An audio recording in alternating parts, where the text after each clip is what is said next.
Well, last night, the House of Representatives voted 222 to 192 to go to conference committee on the tax bill that was voted on by the United States Senate, a 51-49 vote, and the House has its bill. Now, the question is how to reconcile the two before Christmas or even after Christmas to get it to the desk of President Donald Trump. Joining us right now to talk about why this bill is a good idea as we move forward with the Trump administration, Republican control of the House and the Senate, is Alex Smith. She is the executive director of the America Rising Political Action Committee. How you doing, Alex? I'm good.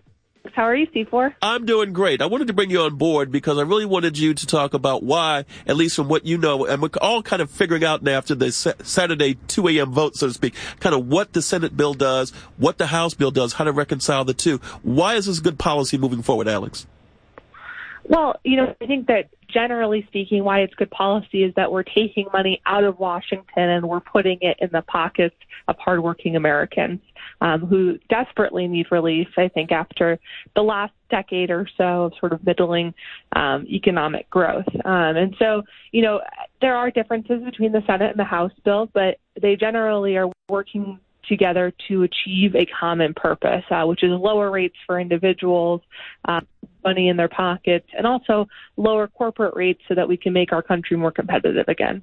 Alex, one of the questions people have is because the House bill actually does keep the tax cuts in place for permanently for individuals. The Senate bill doesn't. We understand that there's reconciliation in the Senate and there's some procedural reasons why there's a difference. But I think most Americans would like to see the individual tax rates also be permanent along with the corporate tax rates. Yeah, so this is more of a function of just the process of reconciliation rather than what Republican senators wish to happen.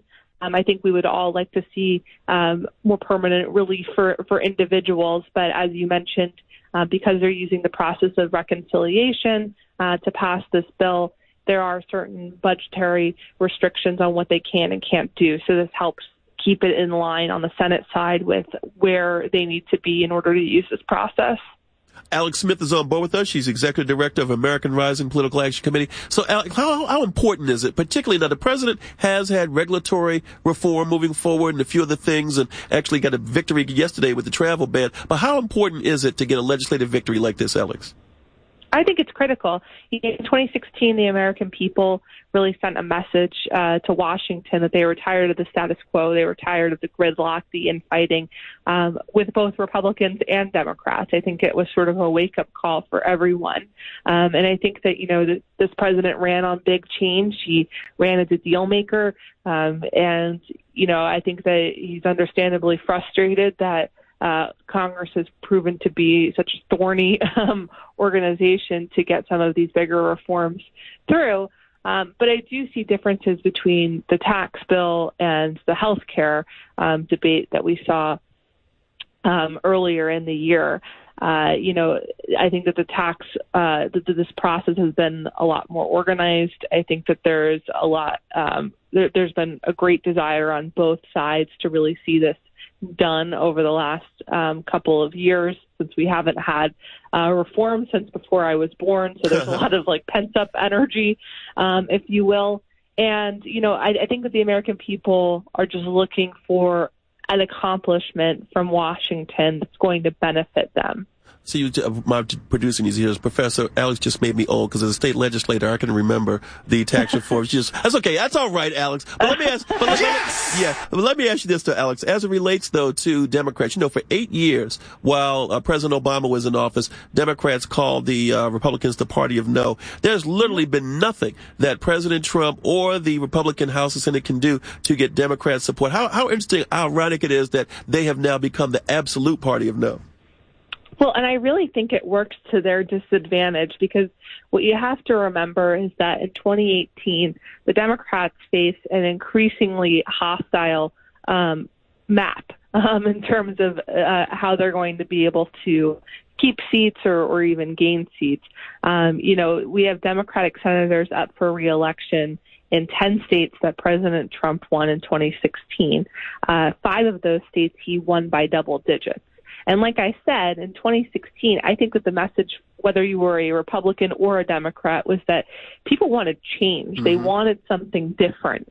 And, I don't think that if you're one of these red state senators, a senator like Claire McCaskill, for example, Joe Manchin or Joe Donnelly, that you're really going to be able to get away with sort of telling your constituents one thing, that you're home, that you're going to work with the president, you're going to work with Republicans in Congress to get things done, and then basically just going back to Washington and voting right in line with Chuck Schumer.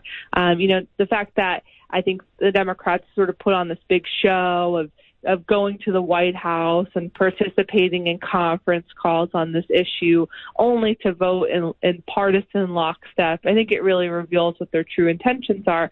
And you look no further to what their leaders have said. Chuck Schumer called this a political gift. Nancy Pelosi said that they could possibly retake the House if tax reform passes. So they're not viewing this from the lens of, let's get the economy moving again. Put more money in pockets of people. Exactly. American people.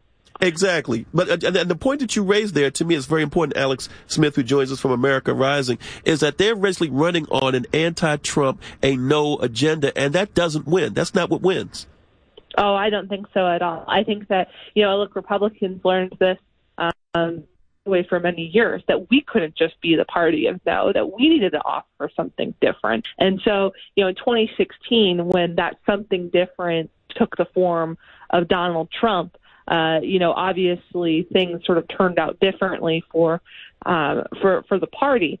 But, I just think that especially, this isn't even 8 years ago, where, the Republicans, I think, were effective at, especially in mid-cycles, telling the American people that we were going to be the brake pedal that was stopping an out-of-control Washington from,